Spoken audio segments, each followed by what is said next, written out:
Shri ONV കുറുപ്പിന്റെ ഉജ്ജയിനിയിലെ ദേവതാത്മാവിന്റെ മണിക്കെട്ടിൽ എന്ന ഭാഗം.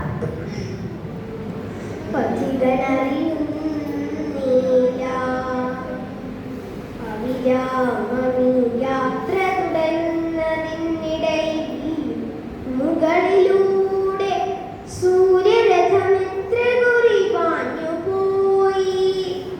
പൂർവദിശയിൽ മുഴുതിങ്കളിൽ മുടിവെച്ച പൗർണമി എത്ര കുറി വന്നുപോയി.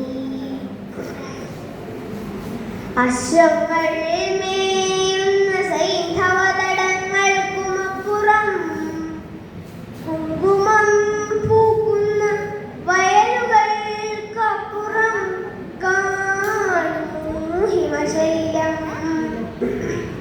ഹരിതപത്രങ്ങൾ മർമരമുണർത്തുന്ന പുന്നാക പുഷ്പങ്ങൾ നന്മണമുതിർക്കുന്ന ശിലകളിൽ കസ്തൂരി മൃഗനാഭിസംസ്പർശഗന്ധമിഴും.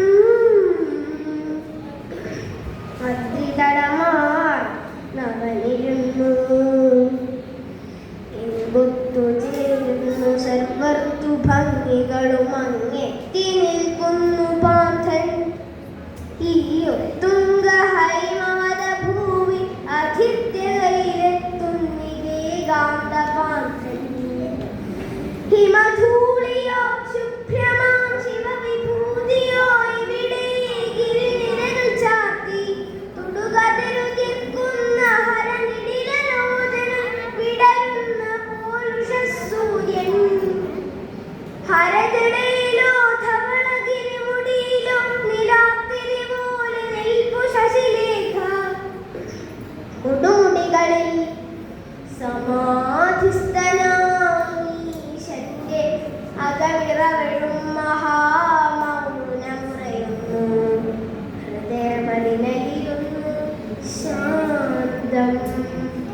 അന്തിയിൽ മന്ദാരപത്രങ്ങൾ പോലെ മിഴി രണ്ടും പതുക്കെ അടയുമ്പോൾ മൂന്നാമതൊരു മിഴി തുറക്കുന്നു. വാഹനത്തിൽ മൂലവും ഒന്നിച്ചു കാണുന്നു.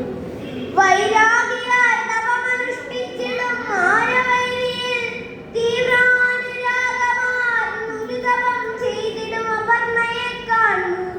ഒളിവിൽ മലർശരമേതു നിൽക്കുന്ന മാരനെ, ഒടുവിൽ മനമുലയുന്ന ഹരനെ, ആകിടെ മിഴിചുരിയുന്ന കനലിൽ വെന്തിരിയുന്ന പതിയോർ തൊരുപുരരിയെ പോലെ കരയുന്ന രതിയെയും പഥികനകമിഴികളിൽ കാണൂ. പരിണാമരമ്യമാം കഥയിൽ ശിവപാർവതീ പരിണയത്തിനു മഞ്ഞളരിയുമായി താമരക്കുടയുമായി മംഗളസ്തുതിയുമായി ആഹ്ലാദഭരിതരായ അണയുമിരുദേവിമാരെ മലർമകളെ മാതംഗകന്യയെയും അകമിഴികൾ കാൺമതതുപോലെ എഴുതുന്നു. താനറിയാതെ പതികനീത്താളി വെൺചാമരം